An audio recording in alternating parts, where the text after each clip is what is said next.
حضرت خدیجۃ الکبریٰ رضی اللہ تعالیٰ عنہا قبیلہ قریش کی ایک بہت ہی باہمت اور بلند حوصلہ عقل مند خاتون تھی۔ اللہ تبارک و تعالیٰ نے آپ کو بہترین اوصاف سے نوازا تھا، جن کی بدولت آپ زمانہ جاہلیت کے دور شر و فساد میں ہی طاہرہ کے پاکیزہ لقب سے مشہور ہو چکی تھی۔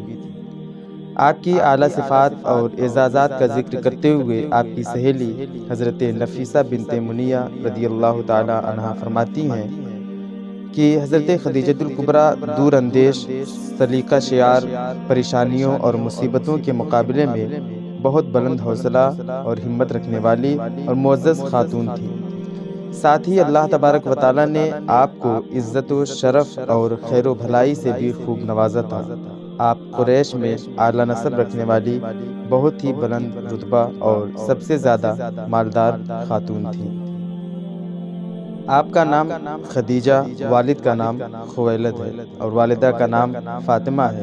والد کی طرف سے آپ کا نسب اس طرح ہے: خویلد بن اسد بن عبدالعزیٰ بن قصی بن کلاب بن مرہ بن کعب بن لوئی بن غالب بن فہر۔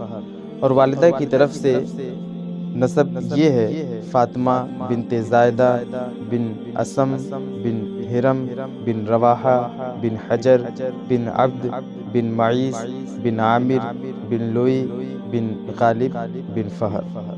نسب کے حوالے سے آپ کو یہ فضیلت حاصل ہے کہ دیگر ازواج مطہرات کی نسبت سب سے کم واسطوں سے آپ کا نسب حضور نبی کریم صلی اللہ علیہ وسلم کے نسب شریف سے مل جاتا ہے۔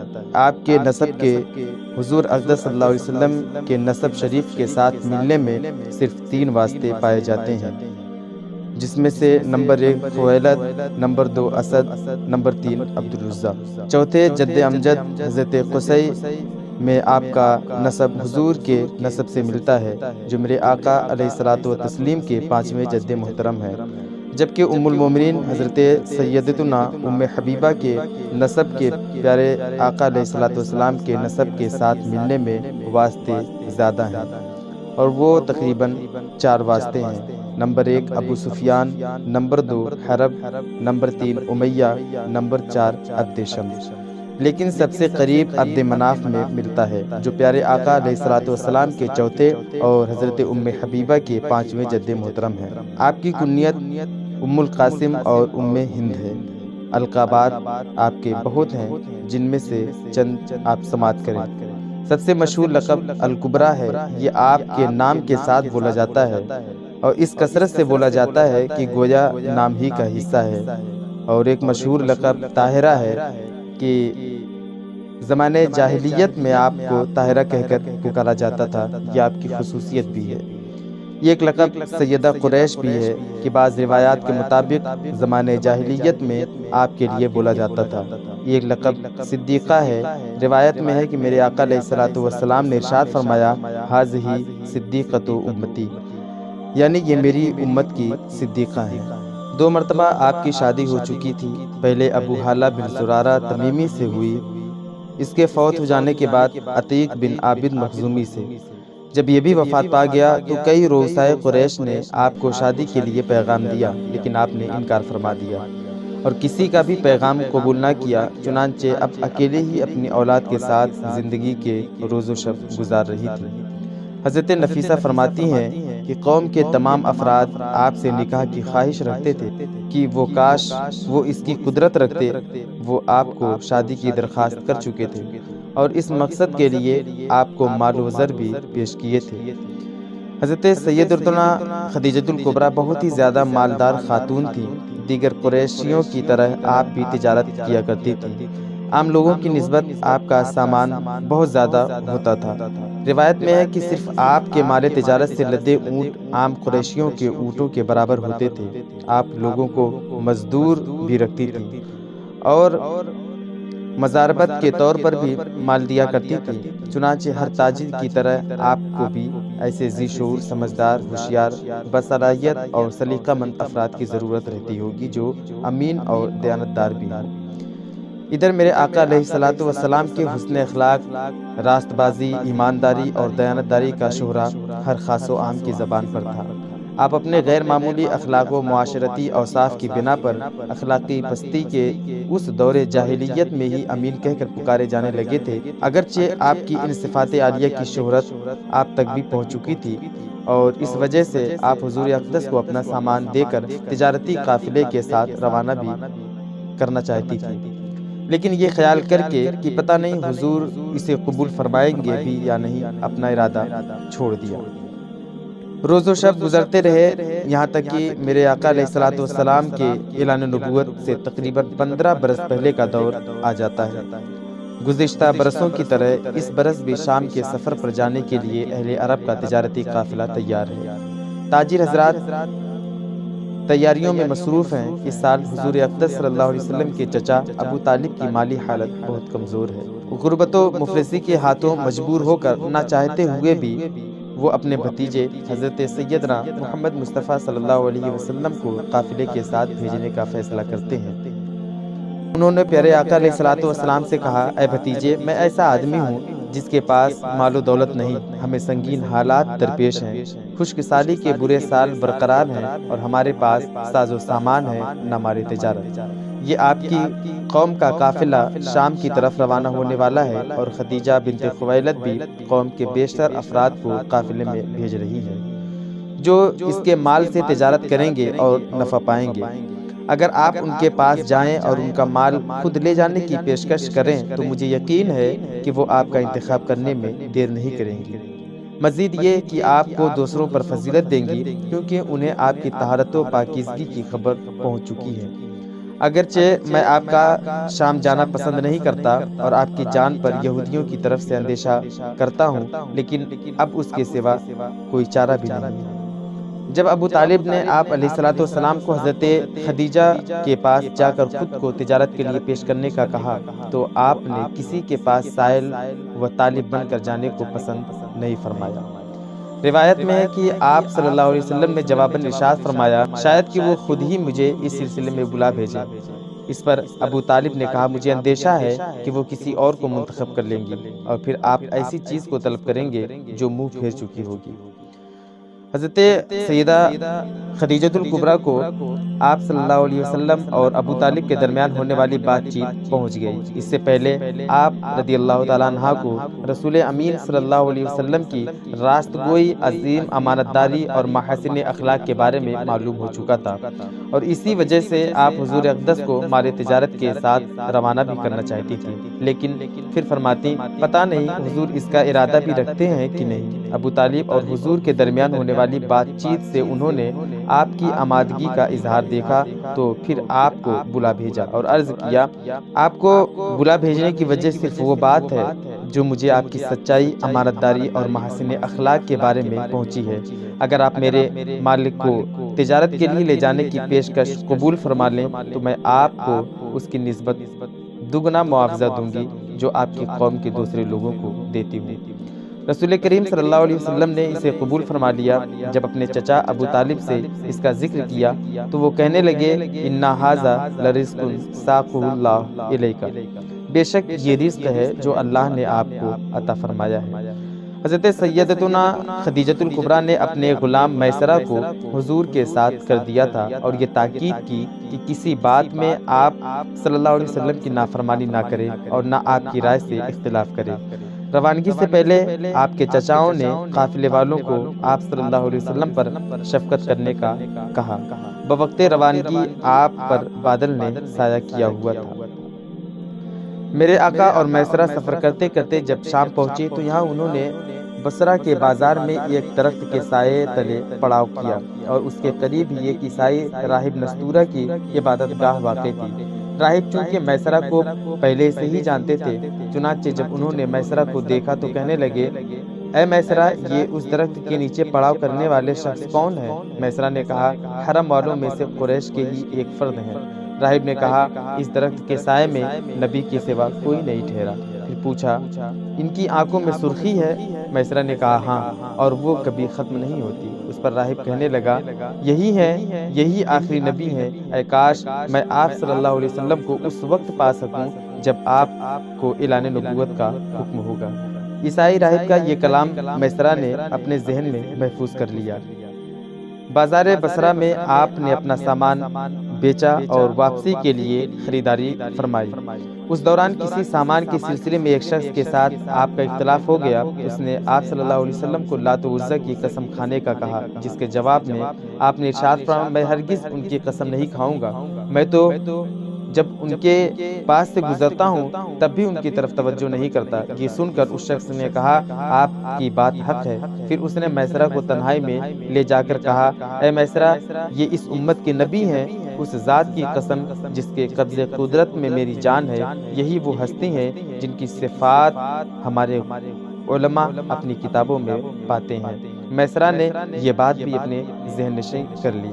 اللہ نے اپنے پیارے محبوب کے صدقے اس تجارت میں اس قدر برکت اور نفع عطا فرمایا کہ پہلے کبھی نہیں ہوا تھا۔ چنانچہ اتنا کثیر نفع دیکھ کر حضرت خدیجۃ الکبریٰ کے غلام میسرہ نے کہا، اے محمد صلی اللہ علیہ وسلم، میں نے اتنا زیادہ نفع کبھی نہیں دیکھا جو آپ کی بدولت ہوا ہے۔ خرید و فروخت سے فارغ ہو کر قافلے والوں نے واپسی کے لیے سفر شروع کر دیا۔ اثناء راہ میسرہ نے دیکھا کہ جب دوپہر ہوتی اور گرمی کی شدت ہو جاتی تو دو فرشتے سورج سے بچاؤ کے لیے آپ پر سایہ فگن ہو جاتے۔ اللہ نے میسرہ کے دل میں رسول کریم صلی اللہ علیہ وسلم کی محبت ڈال دی تھی، لہٰذا وہ آپ کے روبرو ایسے ہوتے کہ گویا آپ کے غلام ہیں۔ واپسی پر جب قافلہ مرہ زہران کے مقام پر پہنچا تو میسرہ نے آپ سے عرض کیا، ایسا ممکن ہے کہ آپ خدیجۃ الکبریٰ کے پاس مجھ سے پہلے پہنچ جائیں اور انہیں تجارت میں ہونے والے نفع کی خوشخبری سنائیں۔ شاہ آدم و بنی آدم میرے آقا علیہ الصلوۃ والسلام نے میسرہ کی یہ درخواست قبول فرمائی اور سرخ رنگ کے ایک جوان اونٹ پر سوار ہو کر آگے بڑھ گئے۔ دوپہر کے وقت آپ مکہ مکرمہ میں داخل ہوئے۔ اس وقت حضرت سیدتنا خدیجہ اپنے مکان کے بالا خانے میں تھیں۔ ان کے ساتھ چند عورتیں تھیں جن میں حضرت نفیسہ بنت منیہ رضی اللہ عنہا بھی شامل تھیں۔ حضرت خدیجہ نے آپ کو مکہ میں داخل ہوتے وقت دیکھا۔ آپ اپنے اونٹ پر سوار تھے اور دو فرشتے آپ پر سایہ کیے ہوئے تھے۔ آپ کی ساتھی عورتوں نے اسے دیکھ کر تعجب کیا۔ رسول کریم صلی اللہ علیہ وسلم جب حضرت خدیجہ کے پاس پہنچے اور انہیں تجارت میں ہونے والے نفع کے بارے میں بتایا تو آپ اس پر بہت خوش ہوئی اور آپ نے فرشتوں کو جو حضور اکرم پر سایہ فگن دیکھا تھا اس کی تصدیق کرنی چاہیے کہ آیا وہ آپ کے لیے ہی تھے یا کسی اور کے لیے۔ چنانچہ اس کی تدبیر آپ نے یہ کی کہ حضور سے میسرہ کے بارے میں پوچھا کہ وہ کہاں ہے۔ رسول اکرم نے ارشاد فرمایا، میں اسے کھلے جنگل میں پیچھے چھوڑ آیا ہوں۔ حضرت خدیجہ نے درخواست کی کہ جلدی سے اس کی طرف جائیے تاکہ وہ آنے میں جلدی کرے۔ میرے آقا علیہ الصلوۃ والسلام نے آپ کی درخواست قبول فرمائی اور جانور پر سوار ہو کر تشریف لے گئے۔ حضرت خدیجہ بالا خانہ پر چڑھ کر آپ کو دیکھنے لگی اور دوبارہ فرشتوں کو آپ پر سایہ فگن دیکھ کر یقین کر لیا کہ وہ آپ ہی کے لیے سایہ کیے ہوئے ہیں۔ اس کے بعد میسرہ نے آپ کو اپنے مشاہدات بتائے، عیسائی راہب نستورہ اور اس شخص سے بات چیت کے بارے میں بھی بتایا جس کے ساتھ خرید و فروخت کے دوران آپ کا اختلاف ہو گیا تھا۔ حضرت خدیجہ نے تجارت میں پچھلے برسوں کی نسبت بہت زیادہ نفع دیکھا تو طے شدہ مقدار میں بھی دوگنا مال آپ کی بارگاہ میں پیش کر دیا۔ ورقہ بن نوفل حضرت خدیجہ کے چچا زاد بھائی تھے۔ انہوں نے دین عیسائیت اختیار کر لیا تھا، آسمانی کتب کا مطالعہ بھی کیا ہوا تھا اور ایک بڑے عالم تھے۔ حضرت خدیجہ نے فرشتوں کا حضور اقدس پر سایہ کرنا اور نستورہ راہب اور دیگر واقعات کا تذکرہ جب ورقہ بن نوفل سے کیا تو وہ کہنے لگے کہ اے خدیجہ، اگر یہ سچ ہے تو بے شک محمد صلی اللہ علیہ وسلم اس امت کے نبی ہیں۔ میں پہچان گیا ہوں کہ آپ اس امت کے وہی نبی ہیں جن کا انتظار کیا جا رہا تھا، یہ آپ کا ہی زمانہ ہے۔ میرے آقا علیہ الصلوۃ والسلام کے ساتھ حضرت سیدتنا خدیجۃ الکبریٰ کے نکاح کا یہ بھی ایک سبب بنا جو ملک شام کا سفر آپ نے کیا تھا۔ چنانچہ میرے آقا علیہ الصلوۃ والسلام کے پیغمبرانہ اخلاق و عادات سے متاثر ہو کر حضرت خدیجہ نے اپنی سہیلی نفیسہ بنت منیہ کو آپ کی رضا معلوم کرنے کے لیے بھیجا۔ وہ فرماتی ہیں کہ میں نے حضور اقدس کے پاس حاضر ہو کر عرض کیا، اے محمد صلی اللہ علیہ وسلم، آپ کو شادی سے کس بات نے روکا ہوا ہے؟ فرمایا، میرے پاس کوئی مال نہیں جس کے ذریعے میں شادی کر سکوں۔ میں نے کہا، اگر مال کی طرف سے آپ کو بے پرواہ کر دیا جائے اور پھر حسین و جمیل مالدار اور معزز عورت سے نکاح کی دعوت دی جائے جو حسب و نسب کے اعتبار سے آپ کی کفو ہو تو کیا آپ اسے قبول نہیں فرما لیں گے؟ رسول اکرم صلی اللہ علیہ وسلم نے استفسار فرمایا، وہ کون ہے؟ میں نے کہا خدیجہ بنت خویلد۔ اس پر آپ نے فرمایا میرے لیے یہ کیوں کر ممکن ہے؟ میں نے کہا اس کی ذمہ داری مجھ پر ہے۔ فرمایا اگر یہ بات ہے تو پھر میں تیار ہوں۔ حضور اقدس صلی اللہ علیہ وسلم کی رضا معلوم کرنے کے بعد نفیسہ بنت منیہ حضرت خدیجہ کے پاس آئیں اور کہنے لگی، مبارک ہو، محمد صلی اللہ علیہ وسلم آپ کی خواستگاری فرماتے ہیں۔ اس پر حضرت خدیجہ بہت خوش ہوئی اور اظہار مسرت کیا کہ کسی کو اپنے چچا عمرو بن اسد کے پاس بھیجا کہ بوقت عقد وہ بھی موجود ہوں۔ ادھر حضور صلی اللہ علیہ وسلم بھی ابو طالب، حضرت حمزہ رضی اللہ عنہ اور بعض دیگر چچاؤں کے ساتھ اور حضرت ابو بکر صدیق اور قبیلہ مزر کے دیگر روغسا کے ساتھ حضرت خدیجہ کے مکان پر تشریف لائے اور نکاح فرمایا۔ نکاح کی یہ پرسعید تقریب سید عالم صلی اللہ علیہ وسلم کے سفر شام سے واپسی کے 2 ماہ 25 دن بعد منعقد ہوئی اور حضرت خدیجہ نے رسول کریم صلی اللہ علیہ وسلم کی زوجیت میں آ کر قیامت تک کے لیے تمام مومنوں کی ماں ہونے کا شرف حاصل کیا۔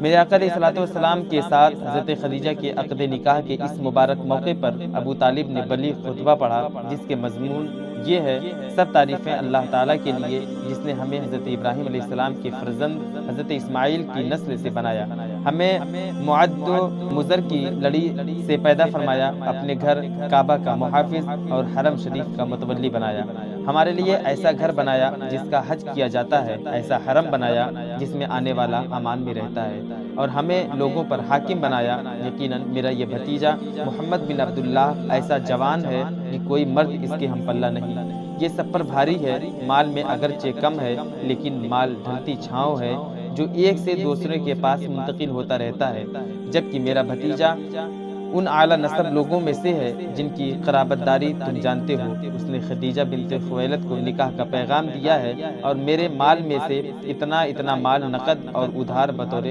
مہر دیا ہے۔ اللہ کی قسم اس کے بعد میرے اس بھتیجے کے لیے بہت سی بڑی خبر اور بہت بزرگی والا معاملہ ہے۔ ورقہ بن نوفل نے بھی خطبہ دیا، حضرت خدیجہ کے چچا عمرو بن اسد نے بھی خطبہ دیا۔ نکاح کے بعد حضرت خدیجہ نے حضور اقدس صلی اللہ علیہ وسلم سے عرض کیا، اپنے چچا سے فرمائیے کہ اونٹوں میں سے ایک اونٹ ذبح کر کے لوگوں کو کھانا کھلائیں۔ اس کے بعد آپ صلی اللہ علیہ وسلم تشریف لائیے اور اپنی اہلیہ سے باتیں کیجیے۔ چنانچہ لوگوں کو کھانا کھلانے کے بعد رسول اکرم صلی اللہ علیہ وسلم تشریف لائے اور حضرت خدیجہ سے باتیں فرمائی۔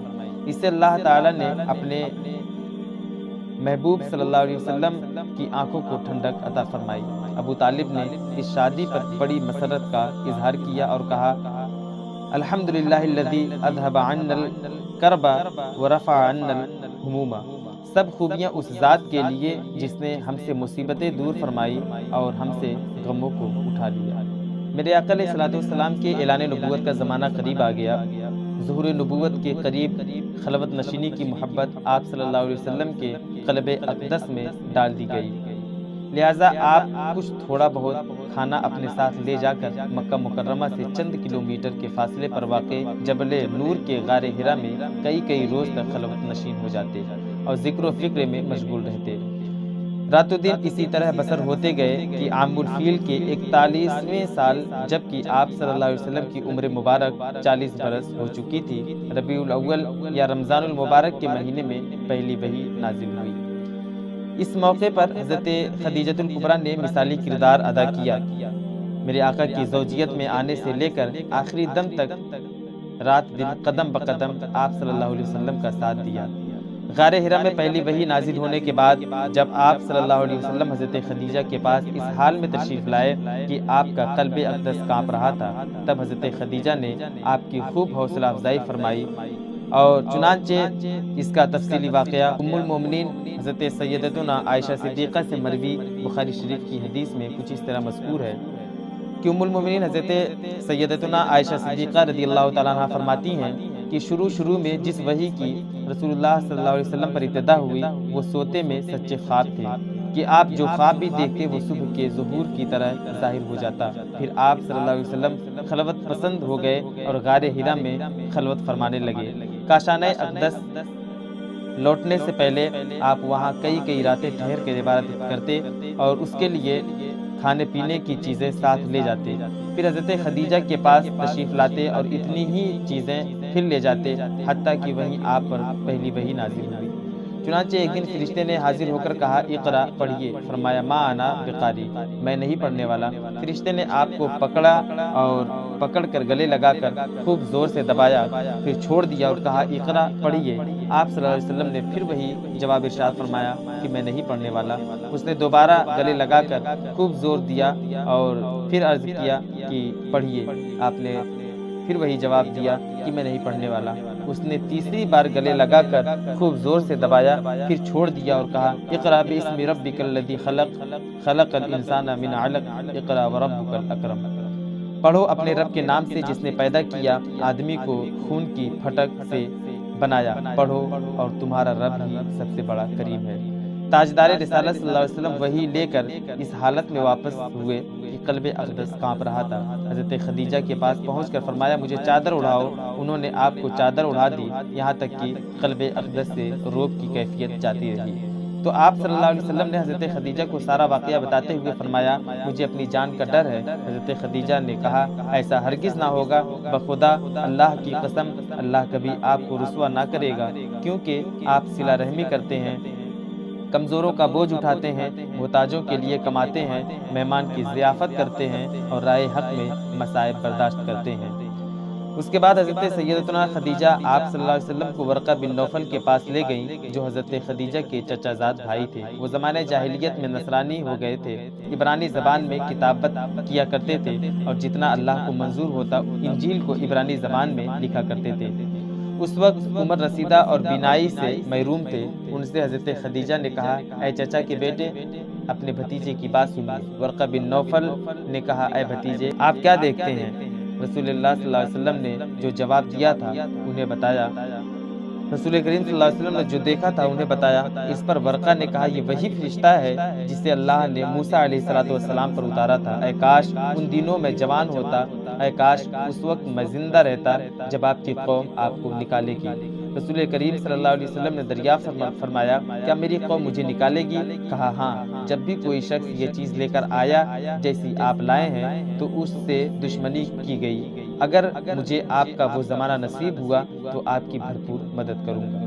جب سرکار رب تعالیٰ کے حکم سے اعلان نبوت فرماتے ہیں اور خلق خدا کو صرف ایک معبود حقیقی کی عبادت کی طرف بلاتے ہیں جو سب کا خالق و مالک ہے، نہ اس کی کوئی اولاد ہے اور نہ وہ کسی سے پیدا ہوا، وہ سب کا پالنے والا ہے، سب اسی سے رزق پاتے ہیں، اسی کے در سے حاجتیں برلاتے ہیں، تو بجائے اس کے کہ آپ کی دعوت کو قبول کرتے، حق کی پکار پر لبیک کہا جاتا، آپ پر مصائب و آلام کے پہاڑ توڑے جاتے ہیں، راہ میں کانٹے بچھائے جاتے ہیں، تنے نازنین پر پتھر برسائے جاتے ہیں، اتہام و دشنام ترازی کے تیروں کی بارش کر دی جاتی ہے، اور کل تک کا سب کی آنکھوں کا تارا آج سب سے بڑا دشمن قرار دیا جاتا ہے۔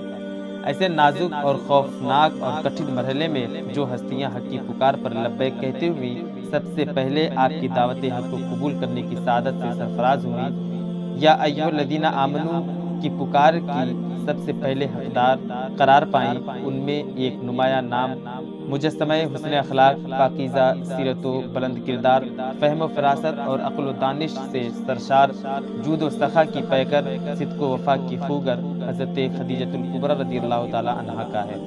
آپ کی ذات تھی جو پروانوں کی طرح آپ پر نثار ہو رہی تھی۔ آپ سب سے پہلے حضور اقدس پر ایمان لائیں، جو کچھ آپ اللہ کی جانب سے لے کر آئے اس کی تصدیق کی اور ہر مشکل سے مشکل وقت میں آپ کا ساتھ دیا۔ حضور صلی اللہ علیہ وسلم پر پختہ ایمان و یقین اور آپ صلی اللہ علیہ وسلم کی تعظیم و توقیر وغیرہ خدمات کے صلے میں بارگاہ رب ذوالجلال سے آپ رضی اللہ تعالی عنہ کو جنت میں پرسکون مہر عطا کیے جانے کی نوید سعید سنائی گئی، جیسا کہ بخاری شریف میں ہے۔ حضرت سیدنا ابو ہریرہ رضی اللہ تعالیٰ عنہ سے مروی ہے کہ ایک دفعہ حضرت سیدنا جبریل امی علیہ السلام نے رسول اکرم صلی اللہ علیہ وسلم کی خدمت اقدس میں حاضر ہو کر عرض کی یا رسول اللہ، یہ خدیجہ آ رہی ہیں، ان کے پاس برتن ہے جس میں کھانا ہے۔ جب وہ آپ کے پاس پہنچے تو انہیں ان کے رب عز و جل کا اور میرا سلام کہیے، اور جنت میں پھولدار موتی سے بنے ہوئے گھر کی بشارت دیجیے جس میں شور ہے نہ کوئی تکلیف۔ حضرت خدیجہ نے سلام کا جواب دیتے ہوئے کہا ان اللہ هو السلام وعلی جبریل السلام وعلیک السلام ورحمۃ اللہ وبرکاتہ، یعنی اللہ سلام ہے اور حضرت جبریل اور آپ صلی اللہ علیہ وسلم پر سلامتی، اللہ کی رحمتیں اور برکتیں ہوں۔ حضرت خدیجۃ الکبریٰ ان 4 خواتین میں سے ہیں جنہیں رسول کریم صلی اللہ علیہ وسلم نے جنتی عورتوں میں سے سب سے افضل قرار دیا ہے۔ جیسا کہ حضرت سیدنا عبداللہ بن عباس رضی اللہ تعالیٰ عنہما سے روایت ہے، فرماتے ہیں کہ ایک بار رسول کائنات صلی اللہ علیہ وسلم نے زمین پر 4 خطوط کھینچ کر فرمایا تم جانتے ہو یہ کیا ہیں؟ صحابہ کرام نے عرض کی اللہ اور اس کا رسول جانے۔ فرمایا جنتی عورتوں میں سب سے زیادہ فضیلت والی یہ عورتیں ہیں، جس میں سے نمبر 1 حضرت خدیجہ بنت خویلد، نمبر 2 فاطمہ بنت محمد صلی اللہ علیہ وسلم، نمبر 3 فرعون کی بیوی آسیہ بنت مزاحم، اور نمبر 4 مریم بنت عمران۔ ام المومنین حضرت خدیجہ کو دنیا میں رہتے ہوئے جنتی پھل سے لطف اندوز ہونے کا شرف بھی حاصل ہے۔ چنانچہ ام المومنین حضرت عائشہ صدیقہ رضی اللہ تعالیٰ عنہ فرماتی ہیں کہ میرے آقا علیہ الصلوۃ والسلام نے حضرت خدیجہ کو جنتی انگور کھلائے۔ ام المومنین حضرت خدیجۃ الکبریٰ کو اسلام کے دنیا میں جلوہ گر ہونے کے پہلے ہی روز نماز پڑھنے کا شرف حاصل ہے۔ چنانچہ اعلیٰ حضرت امام احمد رضا خان فاضل بریلوی رضی اللہ تعالیٰ عنہ فرماتے ہیں حضور سید عالم پر اول بار جس وقت وحی اتری اور نبوت کریمہ ظاہر ہوئی، اسی وقت حضور نے بتعلیم جبریل امی علیہ الصلوۃ والتسلیم نماز پڑھی، اور اسی دن تعلیم اقدس سے حضرت ام المومنین خدیجۃ الکبریٰ نے بھی نماز پڑھی۔ دوسرے دن امیر المومنین علی المرتضیٰ نے حضور کے ساتھ نماز پڑھی۔ ابو رافع سے مروی ہے، فرماتے ہیں کہ رسول اکرم صلی اللہ علیہ وسلم نے پیر کے روز صبح کے وقت نماز پڑھی، حضرت خدیجہ نے پیر کے دن اس کے آخری حصے میں، اور حضرت علی نے منگل کے دن نماز پڑھی۔ ام المومنین حضرت خدیجۃ الکبریٰ میرے آقا علیہ الصلوۃ والسلام کے ساتھ رشتے ازدواج میں منسلک ہونے کے بعد تا حیات آپ صلی اللہ علیہ وسلم کی خدمت میں مصروف رہیں۔ بالآخر جب پیارے آقا علیہ الصلوۃ والسلام کو اعلان نبوت فرمائے 10واں سال شروع ہوا تو آپ کے وصال شریف کا وقت بھی قریب آ گیا۔ حضرت خدیجہ مرض وفات شریف میں مبتلا تھی کہ سرکار دو عالم صلی اللہ علیہ وسلم آپ کے پاس تشریف لائے اور فرمایا اے خدیجہ تمہیں اس حالت میں دیکھنا مجھے ناگوار گزرتا ہے، لیکن اللہ نے اس گراں گزرنے میں کثیر بھلائی رکھی ہے۔ تمہیں معلوم ہے کہ اللہ تبارک و تعالی نے جنت میں میرا نکاح تمہارے ساتھ مریم بنت عمران حضرت موسیٰ علیہ السلام کی بہن کلثوم اور فرعون کی بیوی آسیہ کے ساتھ فرمایا ہے۔ نبوت کے 10ویں سال رمضان المبارک کے مہینے میں جبکہ ابو طالب کو وفات پائے ابھی 3 یا 5 روز ہی گزرے تھے کہ 10 تاریخ کو آپ رضی اللہ تعالیٰ عنہ نے بھی داعی اجل کو لبیک کہتے ہوئے آخرت کے سفر کا آغاز فرمایا۔ بوقت وفات آپ کی عمر مبارک 65 برس تھی۔ حضرت سیدتنا ام ایمن اور رسول اکرم صلی اللہ علیہ وسلم کی چچی حضرت سیدتنا ام فضل رضی اللہ عنہما نے آپ کو غسل دیا، چونکہ جس وقت آپ کا وصال ہوا اس وقت تک نماز جنازہ کا حکم نہیں آیا تھا، اس لیے آپ پر جنازے کی نماز نہیں پڑھی گئی۔ اعلیٰ حضرت سرکار ایک سوال کے جواب میں تحریر فرماتے ہیں کہ در حقیقت سیرت کی کتابوں میں علماء نے یہی لکھا کہ ام المومنین خدیجۃ الکبریٰ رضی اللہ تعالیٰ عنہ کے جنازہ مبارکہ کی نماز نہ ہوئی کہ اس وقت یہ نماز اتری ہی نہ تھی۔ آپ کے وفات کے بعد اس کا حکم نازل ہوا۔ آپ کو مکہ مکرمہ میں واقع حجون کے مقام پر دفن کیا گیا۔ حضور رحمت عالم صلی اللہ علیہ وسلم خود بنفس نفیس آپ کی قبر میں اترے اور اپنے مقدس ہاتھوں سے دفن فرمائے۔ چونکہ حضرت سیدتنا خدیجۃ الکبریٰ اور ابو طالب نے زندگی کے ہر موڑ پر رسول کریم کی نصرت و اعانت اور مدد کی تھی اور ہر طرح کی مشکل اور کٹھن اوقات میں آپ صلی اللہ علیہ وسلم کا ساتھ دیا تھا، لہٰذا چند روز کے فاصلے سے ایک کے بعد دیگرے ان کا انتقال کر جانا آپ صلی اللہ علیہ وسلم کے لیے بہت ہی جانگداز اور روح فرسا حادثہ تھا۔ یہی وجہ ہے کہ آپ صلی اللہ تعالیٰ علیہ وسلم نے اس سال کو غم و علم کا سال قرار دیا، چنانچہ روایت میں ہے کہ آپ نے اسے عام الحزن یعنی غم کا سال نام دیا۔ حضرت خدیجۃ الکبریٰ کے بطن پاک سے حضور صلی اللہ علیہ وسلم کے 3 شہزادے اور 4 شہزادیاں تھیں، اور سوائے حضرت ابراہیم رضی اللہ عنہ کے سب اولاد حضرت خدیجۃ الکبریٰ ہی سے